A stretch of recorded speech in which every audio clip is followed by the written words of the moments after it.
Assalamualaikum warahmatullahi wabarakatuh. Halo semuanya. Perkenalkan, kami dari kelompok 6. Sini saya sendiri, yaitu Windy Sartika, Fadla Zahra, Yuselia, Sinta Melaristiani, Elva Gaviana, Fatur Rahman, Rogi, Afaniel, Zulfikar. Jadi tugas dari kelompok kami yaitu podcast dengan tema menginspirasi harmoni, tokoh yang membuat perbedaan dalam hubungan antar suku bangsa. Saksikan podcast kami ya. terima kasih kepada Anda yang menyempatkan waktunya untuk hari pada podcast kami pada hari ini. Mungkin lebih lagi saya memperkenalkan nama dulu dan dulu perkenalkan nama saya Afaniel dan ada teman saya. Untuk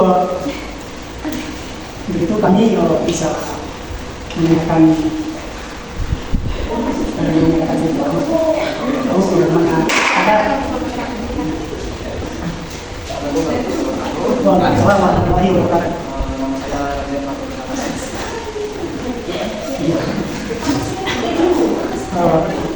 Untuk itu kami mau kalau kakak dia suka apa? Iya.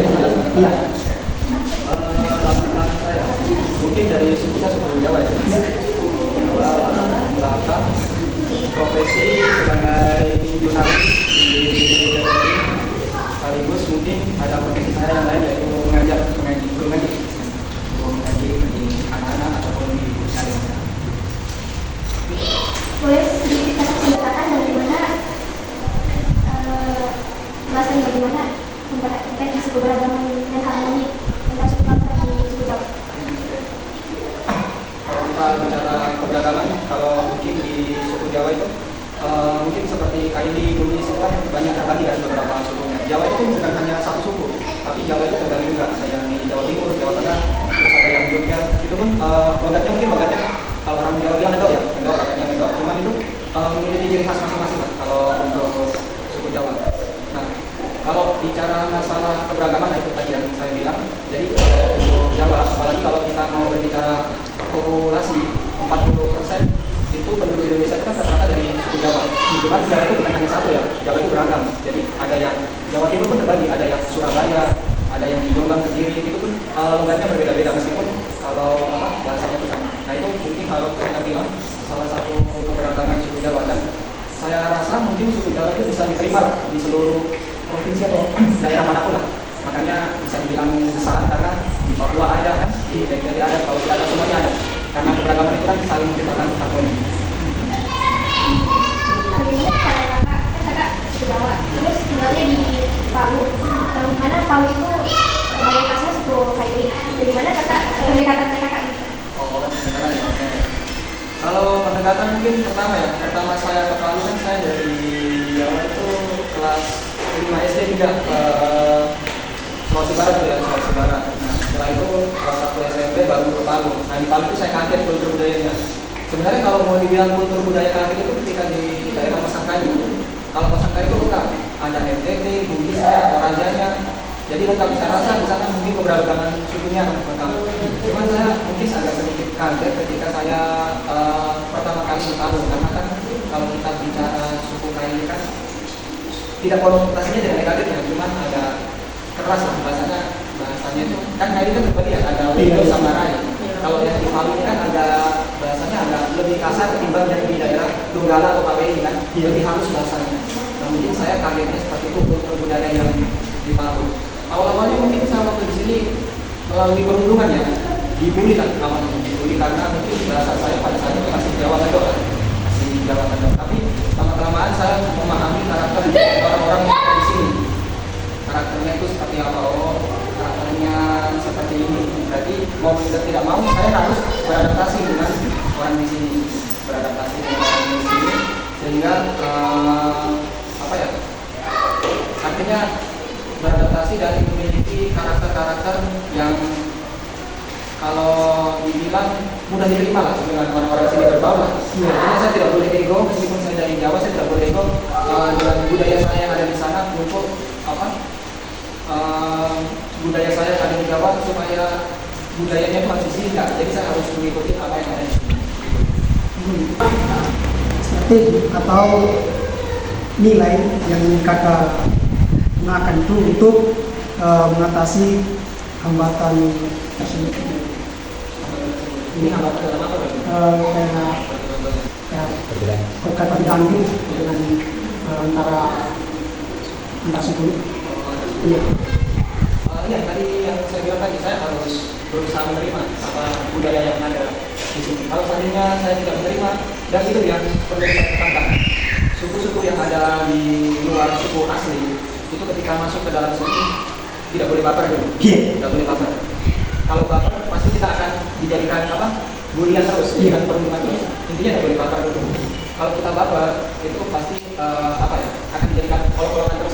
Nah, artinya di situ saya mencoba bagaimana berteman dengan teman-teman yang ada di Palu sini. Palu kan mungkin bukan hanya ini. Di sana juga ada, di sana juga lumayan besar.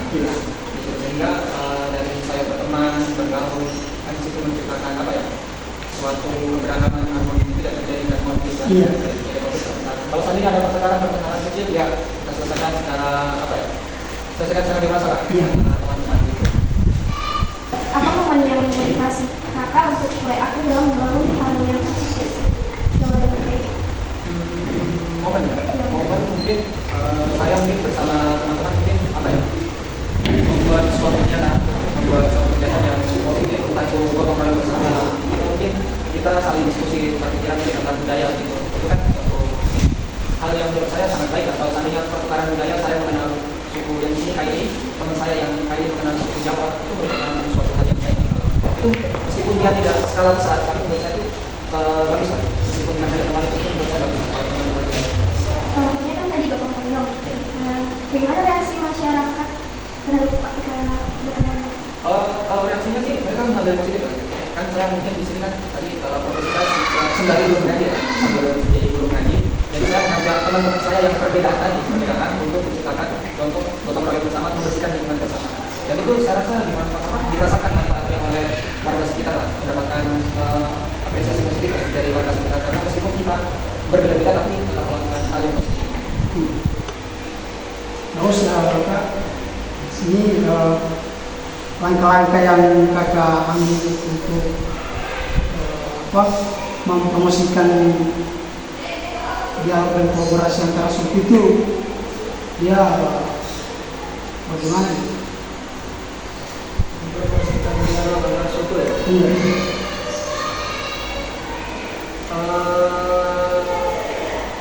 Langkah-langkah mempromosikan itu salah satunya, kalau langkah-langkah seperti itu pertama kita apa ya, dulu itu kalau kita di sekolah tuh ada namanya musyawarah untuk mencari manfaat. Jadi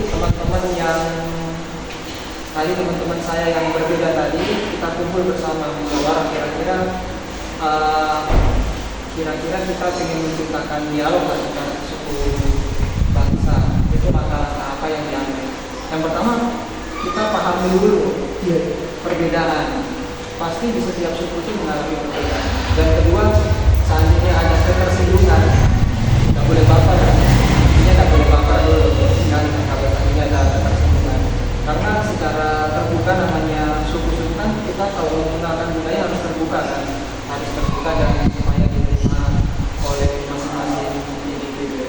Nah, kalau seandainya dari musyawarah itu sama teman-teman yang tadi perbedaan suku terus sudah saling mengerti dan mufakat itu artinya sudah sepakat, maka kita ciptakan itu dialog.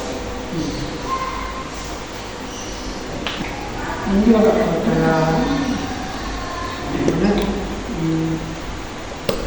bagaimana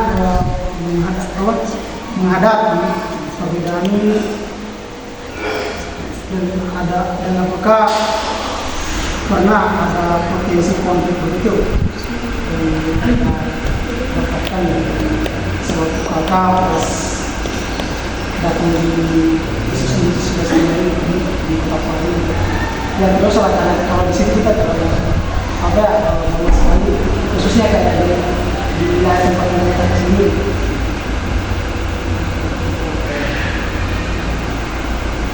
Kalau sesuatu yang bertemu pasti ada perbedaan lah. Iya. Contoh saya dengan kita tiga lah, contoh yang bertiga. Seandainya diskusi, pasti kan ada perbedaan. Iya. Ada perbedaan. Terus ketika ada perbedaan itu kan pasti mungkin egonya masing-masing ini dipertekankan. Iya. Egonya masing-masing ini dipertekankan. Terus bagaimana supaya tidak terjadi konflik? Jadi kita harus mengerti dulu dari perbedaan itu ada kesimpulan tidak yang bisa diambil. Dan memang harus mengalah untuk mendapatkan satu perbedaan itu yang diambil untuk melupakannya untuk kesepakatannya.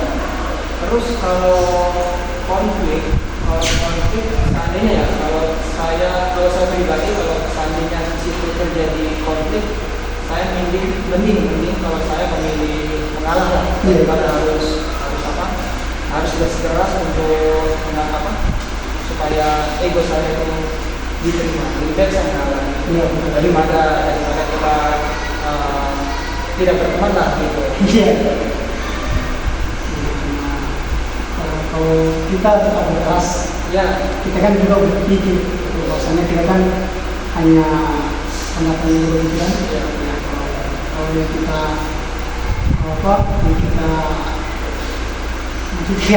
bukan bilang secara kerasan sih, ya kan ini orang kasih di sini kok, jadi kita itu tetap kenal saja.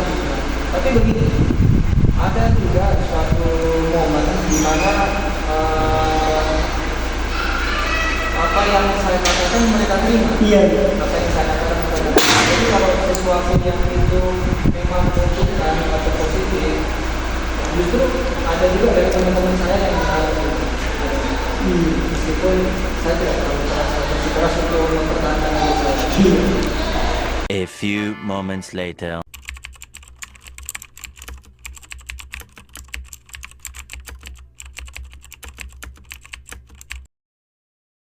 Jadi kemudian pertanyaan selanjutnya itu Pak, hambatan terbesar yang pernah kakak alami selama kan kakak ini guru mengajar Pak, sembari mengajar anak-anak mengajar. Terus apa hambatan terbesar yang pernah kakak dapat selama jadi guru mengajar ataupun selama tinggal di Palu ini?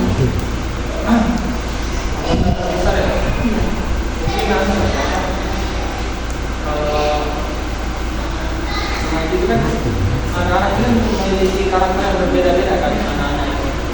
Mungkin kalau hambatannya saya itu terjadi konfliknya ini artinya pertengkaran ya antara anak A dengan si B. Itu mungkin hambatan yang bagi saya yang mungkin masih susah ya, karena setiap anak itu karakternya berbeda. Bagaimana cara saya harus memahami karakter anak-anak ini supaya mudah lah untuk dipahami atau diajarkan. Kalau hambatan sih adanya konflik pertengkaran itu pasti ada. Kalau untuk anak-anak yang itu hambatan besar. Selain itu misalkan ini pasti dari kakak sendiri kan menurutnya kakak ini pasti anak-anak yang berbeda latar belakang sukunya ini kan pasti berbeda-beda. Jadi selain itu ada konflik kayak antar suku gitu, kayak anak-anak ini misal sukunya ini kayak ini, sukunya ini Jawa. Ada konflik tentang suku. Membahas suku. Kalau membahas suku pada sekarang ya, alhamdulillah tidak ada, karena itu kalau kita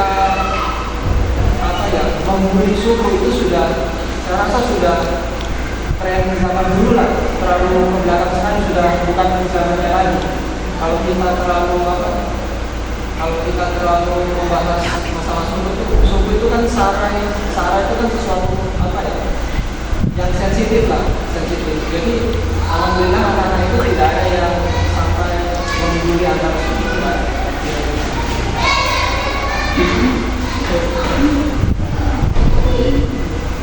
Terus Kak, strategi atau nilai yang kakak gunakan untuk mengatasi tantangan tersebut itu apa saja? Strategi pertama pendekatan kita pahami dulu karakternya anak-anak itu seperti apa. Pasti kan karakternya ada yang keras, ada yang kalem, ada yang susah diatur. Beda ya antara keras dengan susah diatur itu beda juga. Nah itu bagaimana saya harus pahami karakternya anak-anak. Setelah itu ada yang namanya pendekatan. Pendekatannya itu seperti apa? Apakah kita harus contoh? Kan anak-anak itu kadang disuruh orang tua mengaji. Contoh ya, disuruh orang tua mengaji. Itu kadang ke tempat pengajian mereka tidak sampai ke tempat pengajian. Justru bermain sama teman-teman sebayanya. Nah, bagaimana caranya? Saya dekati dulu. Dia maunya apa? Contoh, dia hobinya bermain bola ya. Maka saya bilang, kita mengaji dulu, habis lagi kita bermain bola bersama. Nah itu pendekatan apa ya? Sesuatu yang sederhana ya. Tapi bisa sedikit demi sedikit mengubah karakternya. Terus kayak hasil yang kakak ini yang kakak dapatkan dari upaya-upaya yang kakak tadi kayak pendekatan dan Hasilnya anak-anak mengaji tadi. hasilnya sih positif ya, hasilnya pasti positif. Cuman meskipun tidak 100% yang kita inginkan positif, setidaknya ada beberapa karakter yang berubah sedikit demi sedikit. Yang dulunya mungkin dia agak keras, susah dikasih tahu. Mungkin dengan adanya dia mengaji mungkin dia bisa dikasih tahu secara sedikit demi sedikit ya. Kan tidak mungkin kita mengajarkan itu langsung diterima kan tidak mungkin. Iya. Jadi sedikit demi sedikit meskipun mungkin tidak sesuai 100% saya berharap dia berubah 100% mungkin seperti itu. Cuman setidaknya ada beberapa karakter yang positif dari dia ada dari perubahan itu. Kayak tadi tuh ini ada kakak kayak kolaborasi atau kerjasama sama teman-teman atau ini apa namanya mengajar nih. Terus kayak perkembangannya sampai sekarang ini dari awal kakak ini belajar mengajar anak. Perkembangannya? Nah, sampai sekarang dengan kayak kolaborasi dengan teman-teman di mengajar. Kalau perkembangannya itu bedanya, jadi kalau saya kan mengajarkan, jadi awal mula saya tugas itu bukan di Sulawesi tuh, mestinya bukan di Sulawesi. Jadi saya awal tugas itu di Jawa, di daerah Jawa itu 1 tahun. Jadi saya juga belajar, sedangkan saya orang Jawa, saya juga mempelajari adat di sana, budaya di sana itu ketika saya sebelum kuliah itu 1 tahun saya di Jawa mempelajari bagaimana budaya yang ada di sana. Kan kalau kita berbicara orang Jawa itu kalem, tapi tidak juga orang Jawa itu kalem. Ada yang saja pasti ada. Nah, setelah itu saya ke daerah Sulawesi. Nah itu kalau bicara masalah perkembangan mungkin banyak ya, perkembangan itu pasti ada. Beberapa anak-anak hasil didikan kami ya, bukan saya tidak mengatakan saya, tapi hasil didikan kami itu ada yang rata-rata ada beberapa yang jadi guru ngaji karena memiliki karakter yang baik.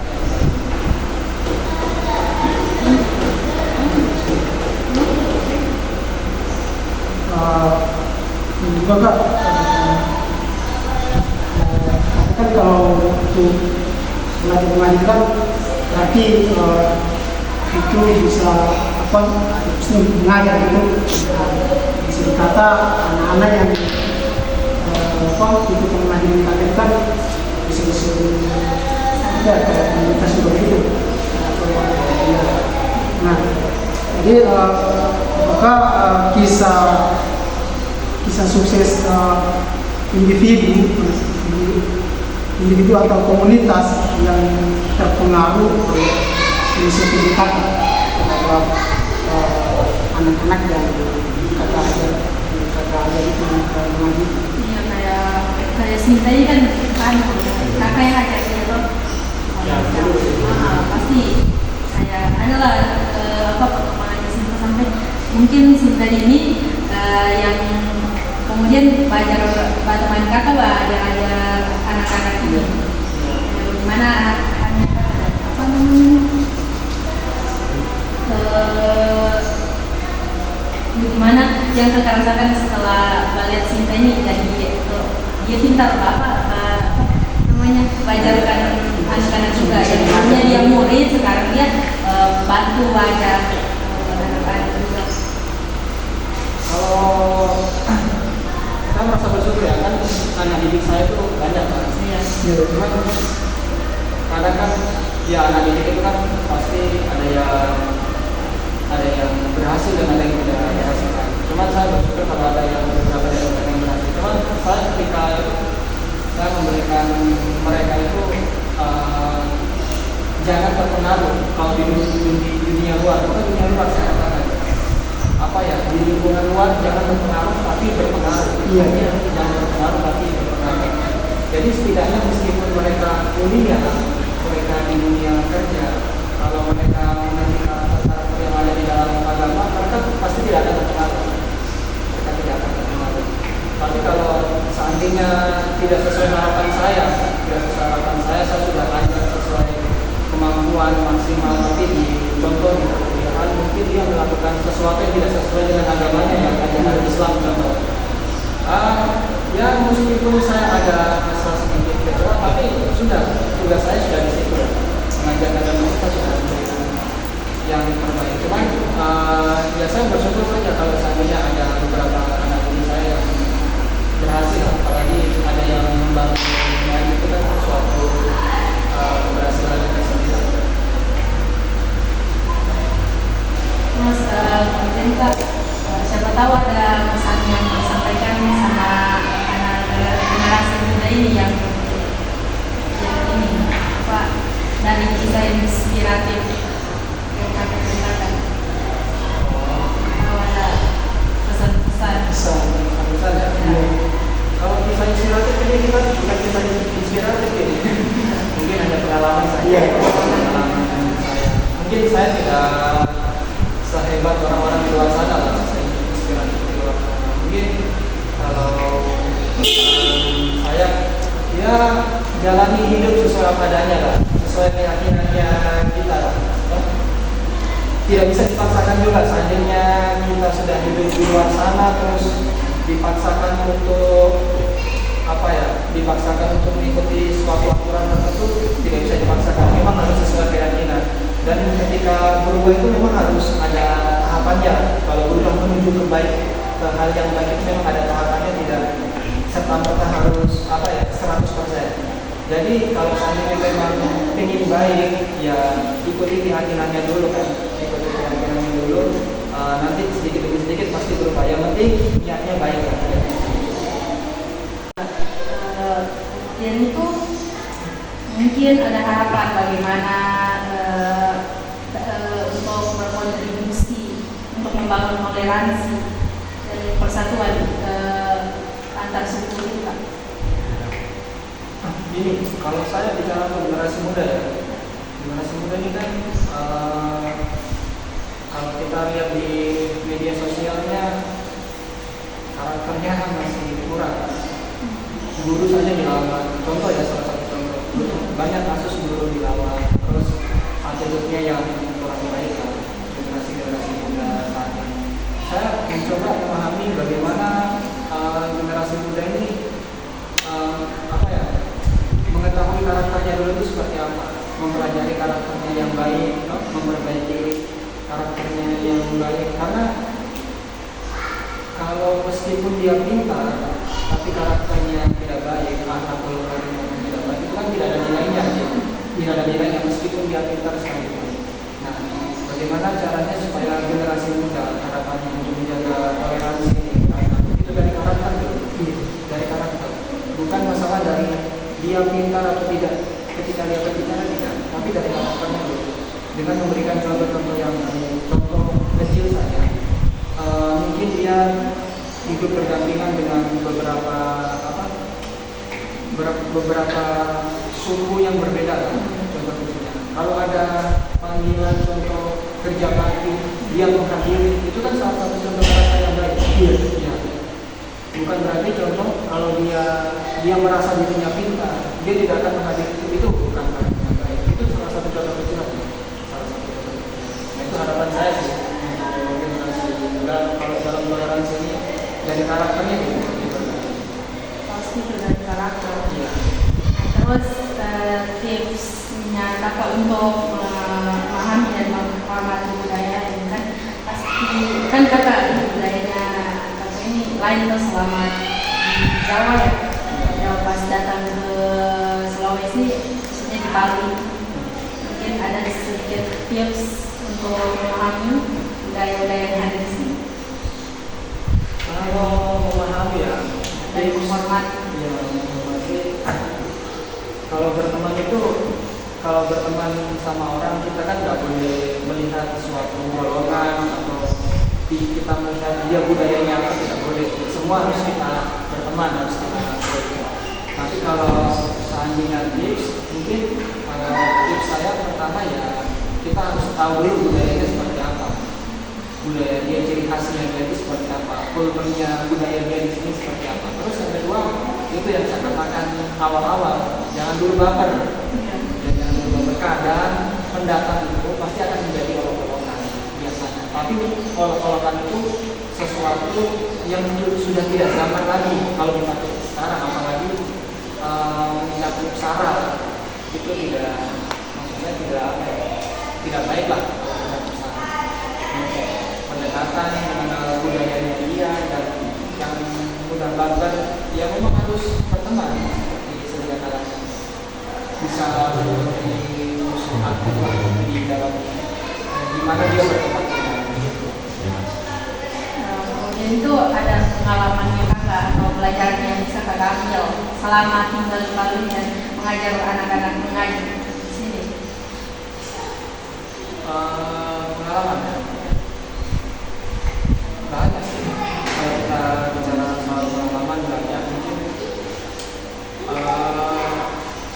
kalau pengalaman itu ya kan saya mengajar itu bukan hanya anak-anak ya, saya mengajar itu dari usia dini itu dari PAUD sampai SD kelas 6, kelas 1 sampai SD kelas 6. Terus pra-remaja itu dari SMP kelas 1 sampai kelas 3. Nah setelah itu SMA kelas 1 kelas 3 itu kita sebut pengajian remaja. Habis itu ada pengajian mahasiswa ada sendiri. Dari pengajian mahasiswa ada lagi pengajian orang tua. Yaitu itu sih pengalaman menurut saya yang yang menantang lah, karena di seluruh umur saya harus menjajaki dan pasti karakternya beda. Usia dini, anak SD itu pasti beda sama orang tua. Anak SMP itu pasti beda dengan mahasiswa yang kritis. Nah, mahasiswa kan kritis itu pasti berbeda. Mungkin itu sih pengalaman dari saya. Oke, terima kasih kepada kakak ini yang sudah menjawab semua pertanyaan-pertanyaan kami Dan meluangkan waktu dan sudah meluangkan waktunya juga untuk datang di tempat ini untuk pembuatan video podcast kami. Dan saya juga akan mengakhiri pertemuan ini dan